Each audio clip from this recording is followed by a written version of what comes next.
नारद ऋषी म्हणतात की ज्येष्ठ पुत्राच्या जन्माची कथा आम्हाला कळाली, पण लहाने पुत्र जे आहे भगवान गणेश यांचा जन्म कसा झाला ही कथा आम्हाला तुम्ही सांगावी. आणि कुमारखंडामध्ये सुंदर असं वर्णन गणपती बाप्पांच्या जन्माला घेऊन आलेलं कथन ब्रह्मदेवाने देवर्षी नारदाला केलेलं आहे. ऐका, गणपती बाप्पा कशी जन्माला आलेत तर त्याचं एक कारण आहे.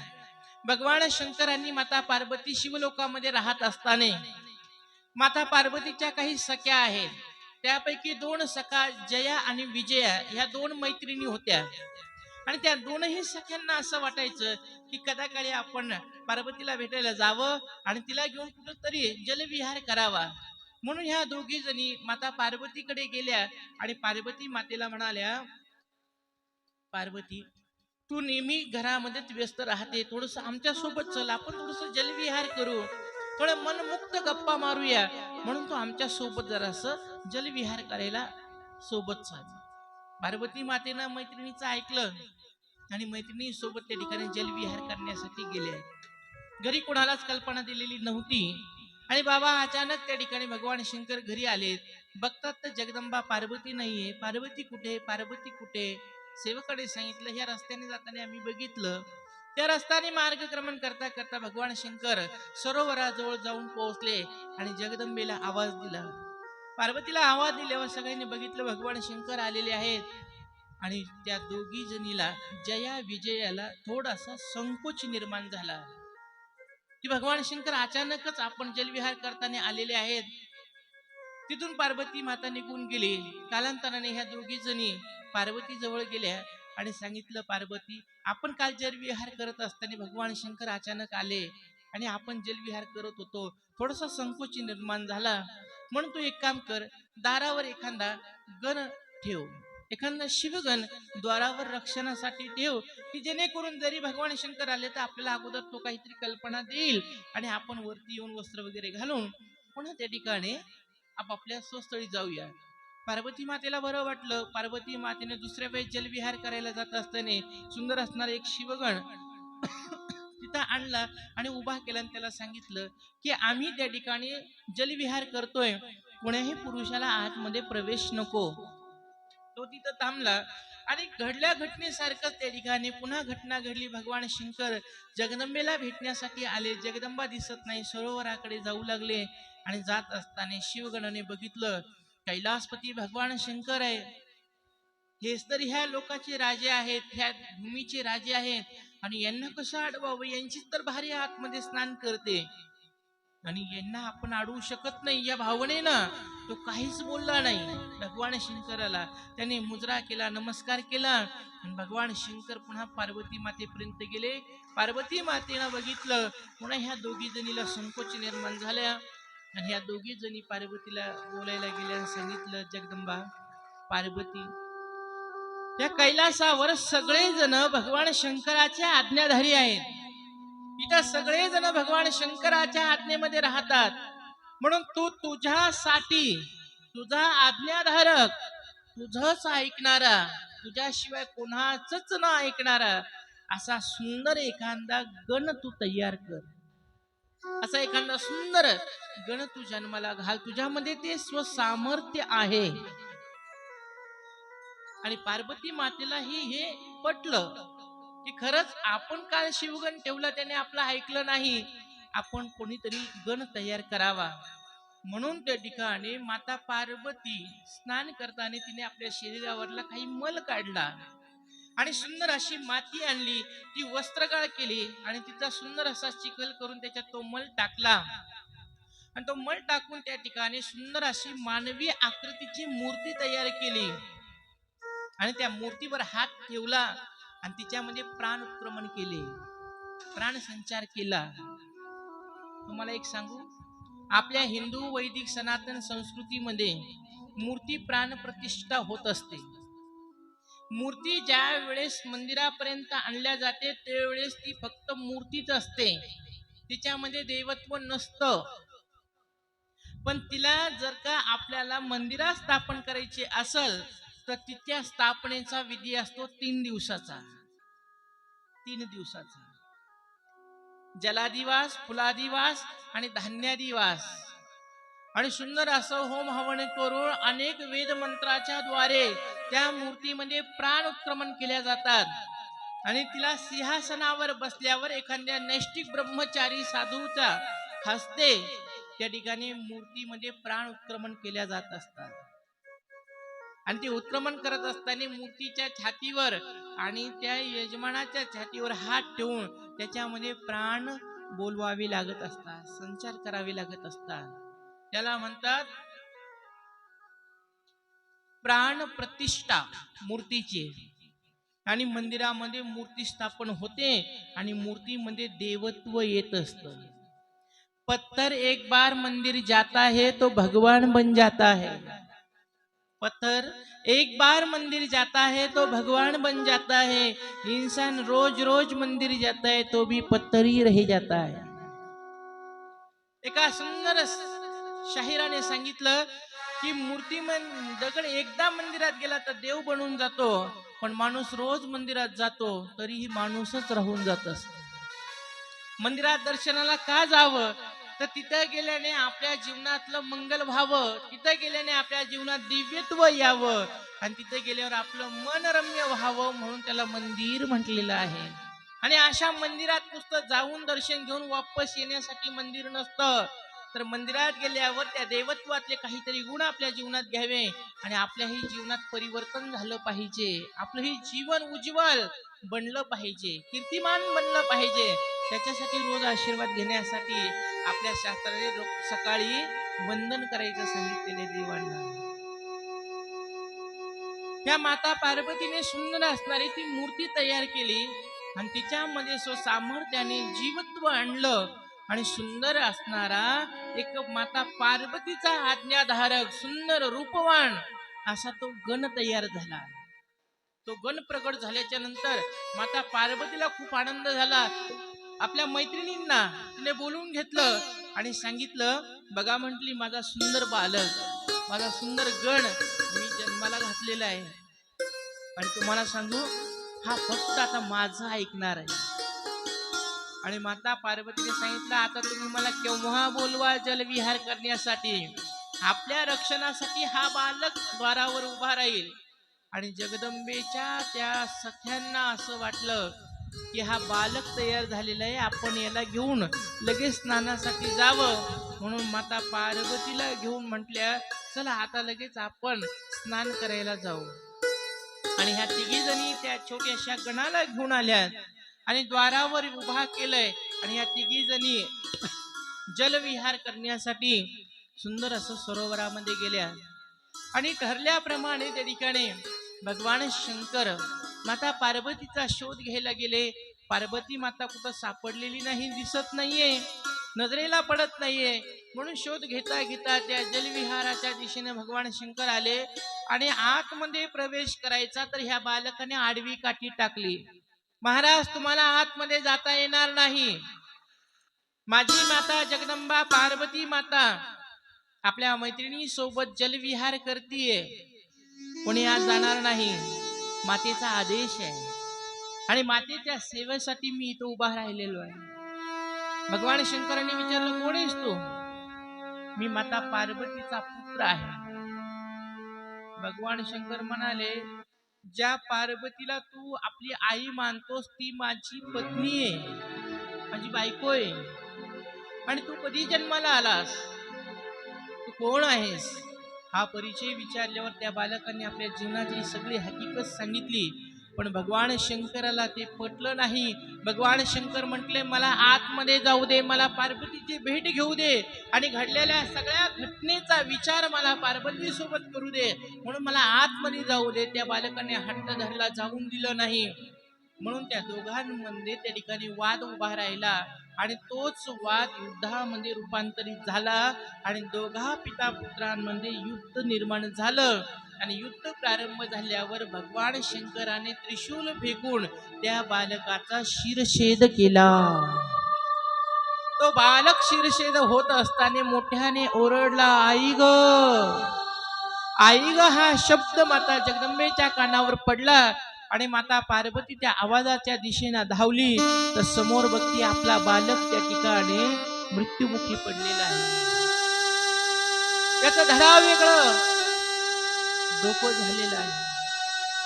भगवान शंकर उभे होते. माता पार्वतीने विचारलं, कोणी मारलं, का मारलं? माझ्या बालकाने ज्याने वध केला असेल त्याने माझ्या समोर यावं आणि पहिले माझ्या बालकाला पुन्हा जिवंत करून द्यावं, नसता मी ह्या मृत्यू लोकांमध्ये मृत्यूचा तांडव उभा करल. आणि त्या जगदंबेने पुत्र विरहामध्ये आपल्या शरीरातून अष्टमहादुर्गा प्रगट केल्या आणि त्या अष्टमहादुर्गा त्या ठिकाणी मृत्यूचा तांडव करू लागल्या. भगवान शंकराने बघितलं जगदंबा पहार कोपायमान झालेली आहे आणि आता ही त्या ठिकाणी मृत्यूचा तांडव उभा करायला लागलेली आहे. भगवान शंकर समोर आले, सांगितलं ह्या बालकाचा वध मीच केलेला आहे, माझ्याकडून त्याचा वध झाला, हात मला येऊन देत नव्हता म्हणून मी याचा शिरच्छेद केलेला आहे. पार्वती मातेनं सांगितलं, पहिला माझा बालक मला पुन्हा जिवंत करून द्या. आणि भगवान शंकराने नंदी महाराजांना जंगलामध्ये पाठवलं आणि सांगितलं, जो गजेंद्र हत्तीच्या कळपाच्या पुढे चलत असल त्या गजेंद्राचं मस्तक घेऊन या. की तो गजेंद्र सर्व हत्तींना, सर्व पशूंना आणि सर्व जगतामध्ये पूज्य असल म्हणून अशा गजेंद्राचं मस्तक घेऊन या. आणि त्यावेळेस नंदी महाराज गेले, त्यांनी निरीक्षण केलं, हत्तीच्या कळपाच्या पुढे एक चलत होता, सर्वजण त्याला मान देत होते, सर्वजण त्याचा आदर करत होते, सगळेजण त्याचा पूजा करत होते. अशा गजेंद्राचं मस्तक काढून आणलं आणि महादेवाच्या हातात दिलं आणि तेच मस्तक त्या बालकाच्या धडावर ठेवलं आणि सुंदर असणारा तो बालक पुन्हा प्रगट झाला. बोल शंकर भगवान की जय. तो बालक पुन्हा जिवंत झाला आणि माता पार्वतीला त्या बालकाला जिवंत बघून आनंद झाला. नारदाने विचारलं, ह्याच गजेंद्राचं, ह्याच हत्तीचं मस्तक का आणलं? तर त्याचं कारण सांगितलेलं आहे. एक वेळेसचा प्रसंग आहे. दुर्वासा ऋषी वैकुंठामध्ये गेले होते आणि दुर्वासा ऋषीने सुंदर असणारं एक पुष्प दुर्वासा ऋषीला दिलं नारायणाने आणि सांगितलं, हे तुम्ही तुमच्या मस्तकावर ठेवा किंवा कोणाच्याही मस्तकावर ठेवा. ज्याच्या मस्तकावर हे फूल ठेवताल तो व्यक्ती, तो ते मस्तक सर्व पूज्य होईल, ते डोकं सर्व पूज्य होईल, सगळेजण त्याची पूजा करतील. दुर्वासा ऋषीने विचार केला, आपण साधू माणूस आहे, आपल्या डोक्यावर हे पुष्प ठेवावं तर सगळे लोक आपलीच पूजा करायला येतील, नमस्कार करत बसतील आणि आपल्या समोर रांगा उभा राहिल्या नंतर आपण केव्हा भजन करायचं? आपल्याला काय गरज आहे पूज्यतेचा? मान अपमानाच्या अतीत असणारे आपण साधू लोक आहोत, म्हणून हे ज्याला गरज असेल त्याला देऊया. आणि ते फूल घेऊन जाताना समोरून अंबारीवर बसलेला, हत्तीवर बसलेला तो एक इंद्र महाराज येत होता आणि इंद्राला बघून त्या ठिकाणी दुर्वासा ऋषी थांबले. इंद्र खाली उतरला आणि त्या इंद्राला ते आणलेलं हरीच्या जवळचं ते फूल त्याला दिलं आणि सांगितलं, हे फूल ज्याच्या मस्तकावर ठेवशील तो सर्व पूज्य होईल, म्हणून तू काय कर, हे फूल तुझ्या मस्तकावर ठेव, तू सर्व पूज्य होशील. इंद्राला सांगितलं. पण इंद्र म्हणला, मला काही गरज नाही, नाहीतरी असा मला सगळीकडे मानच आहे. इंद्र अंबरीवर बसला आणि बसल्या बसल्या ते फूल हत्तीच्या मस्तकावर टाकून दिलं. त्या हत्तीच्या मस्तकावर फूल पडलं आणि लगेच त्या हत्तीने आपली पाठ हलवली आणि इंद्राला खाली पाडून दिलं. म्हणले, मी आता सगळे पूज्य झालेलो आहे, तुला कोण पाठीवर घेऊन जाणार, आता मी तुला नेणार नाही. आणि तो जंगलामध्ये निघून गेला. तेच माझ्या हरीने दिलेलं फूल ज्याच्या मस्तकावर पडलं आणि फूल ज्याच्या मस्तकावर पडणार होतं तो सर्व पूज्य होणार होता, म्हणून त्या ठिकाणी तेच मस्तक आणून ह्या बालकाच्या डोक्यावर ठेवलं. आणि पार्वती मातेने विचार केला, माझं बाळ एवढं सुंदर दिसत होतं पण ते आता विद्रूप झालेलं आहे. शरीर आहे माणसाचं आणि डोकं आहे हत्तीचं. हे जर का 4 लेकरात खेळायला गेलं तर लेकरं त्याची विवसना करतील, त्याची मजा करतील, चेष्टा करतील, म्हणून माझ्या बालकाला काहीतरी मान सन्मान असला पाहिजे. हे पार्वती मातेच्या लक्षात आलं आणि पार्वती मातेने भगवान शंकरापाशी आपलं हे दुःख सांगितलं. भगवान शंकराने तातडीने सर्व देव लोकांना बोलवून घेतलं आणि सगळ्या देवांना जवळ बोलून सांगितलं, हा जो माझा बालक आहे, हा जो माझा बालक आहे, हा सर्व पूज्य होईल, सर्व गणांचा पती मी आज याला करतो, म्हणून याचं नाव असेल, बोल गणपती बाप्पा की जय. याचं नाव आहे गणपती. आज त्यांचं नाव पडलेलं आहे, आज त्यांना नाम प्राप्त झालेलं आहे. तुम्हाला एक सांगू का, इथून पुढं हा सगळ्यांच्या विघ्नांचा नाश करणार आहे, म्हणून याला एक नाव पडल विनायक, विघ्न राजेंद्र असेच नाव असेल. आणि आज महादेवाने सगळ्या देवलोकासहित त्या ठिकाणी आपल्या दुसऱ्या पुत्राचाही स्वीकार केलेला आहे. आणि बाबा महादेवाला आणि पार्वती मातेला द्वितीय पुत्राची प्राप्ती झालेली आहे, भगवान श्री गणेशाची. आणि त्या गणेश भगवंताचं सर्व उच्च मान त्याला दिला. सगळ्या देव लोकांनी आज येऊन गणपती बाप्पाचं त्या ठिकाणी पूजन केलं आणि सर्वांनी एक एक वस्तू आणून भेट दिली आणि ते आज पार्वतीचं बाळ सर्व जग पूज्य झालं. असं सुंदर ते बाळ भगवान शंकराला प्राप्त झालं. बोल शंकर भगवान की जय. जय करण्यामध्ये एवढा कंजूसपणा नसला पाहिजे, असं रक्त सळसळून उठलं पाहिजे. 350 वर्ष होऊन गेले, पण आजही प्रत्येक हिंदूच्या रक्तामध्ये ज्याचं नाव जिवंत आहे असे आमचे संभाजी महाराज आहे. फाल्गुन वद्य अमावस्या 11 मार्च 1689 माझ्या राजाने हे जगाचा निरोप घेतला. आणि केवळ देव, देश आणि धर्म काय असतो या राजांच्या जीवनातून आपल्याला कळतंय. म्हणून असे पुत्र जन्माला घालायचे असतील तर त्याच्यासाठी अगोदर जिजाऊ जन्माला आली पाहिजे. जिजाऊ असेल तर शिवबा घडेल, जिजाऊ असेल तर संभाजी राजे घडतील. आणि हे घडवण्याचं काम फक्त मातृशक्ती करू शकते, तुमच्या हातात आहे. तुम्हाला कोणाला जन्माला घालायचे, तुम्हाला उत्तम मुलगा जन्माला घालायचा, कनिष्ठ मुलगा जन्माला घालायचा, मूर्ख मुलगा जन्माला घालायचा, शूर मुलगा जन्माला घालायचा, वीर मुलगा जन्माला घालायचा, हे फक्त तुमच्या हातामध्ये देवाने दिलेले 9 मास आहेत. आणि त्याही 9 मासामध्ये फक्त 7 महिने आहेत. तुम्हाला जसा पुत्र जन्माला घालायचा असेल तो तुम्ही घालू शकता. असं सुंदर वर्णन त्या ठिकाणी आपल्या शास्त्रामध्ये केलेलं आहे. जगदंबा पार्वती मातेनं सुंदर असणारे कुमार कार्तिकेयला संस्कार दिले. आणि कुमार कार्तिकेय म्हणजे कोण तर शिवपुराणे सांगितलं पुरुषार्थ. पुरुषार्थ जो आहे तो म्हणजे कार्तिकेय आहे. महादेवाच्या परिवाराचं वर्णन तात्विक दृष्टीने केलेलं आहे. भगवान शंकर म्हणजे विश्वासाचं रूप आहे. कोण आहे? विश्वास. आणि तुम्ही बघा, एकदा ठेवलेला विश्वास त्याच्यात कधीच परिवर्तन होत नसतं, म्हणून विश्वास म्हणजे विश्वास. आणि शास्त्रामध्ये विश्वासाचा जन्म सांगितलेला नाही. माता पार्वती म्हणजे श्रद्धा आहे आणि श्रद्धेचा जन्म होत असतो. तुम्ही बघा, आपली एखादी मनोकामना घेऊन जर का आपण रामेश्वराच्या मंदिरात गेलो, 5 सोमवार पशुपतीचे केले, 3दा केले, आणि जर का आपली मनोकामना पूर्ण नाही झाली तर आपण लगेच देव बदलतो, रामेश्वराला राजीनामा देतो आणि लगेच पांडुरंगाकडे जातो. पांडुरंगा, तुम्ही तरी माझा हा नवस पूर्ण करा, तुम्ही तरी माझी मनोकामना पूर्ण करा. पांडुरंगाने पूर्ण नाहीच केली तर लगेच पांडुरंगाला राजीनामा. बदलला देव, गेलेच देवीकडे मंगळवारी. नाही देवीने कृपा केली तर गुरुवारी गेले दत्तात्रयाकडे. आणि दत्तात्रय भगवंताने जर का लवकर लक्ष दिलंच नाही तर शुक्रवारी गेले संतोषी माताकडे. संतोषी माता जर का लवकर प्रसन्न झालीच नाही, आता तिचे व्रतले नियम कठोर आहेत.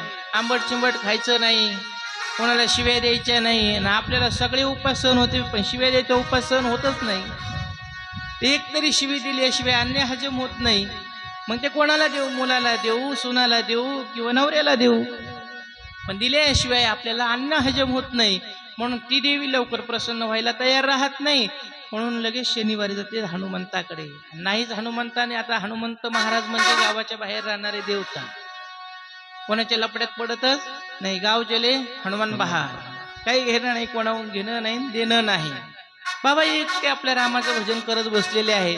नाही आमच्या हनुमंताने लवकर लक्ष दिलं तर गेलेच रविवारी येळकोट येळकोट. जय मल्हार. वारी वारी हो वारी, माझ्या मल्हारीची वारी.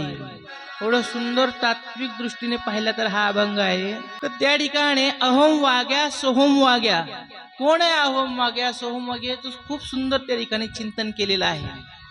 नाही देव प्रसन्न झाला तर आपण लगेच खंडोबाकडे जात असतो.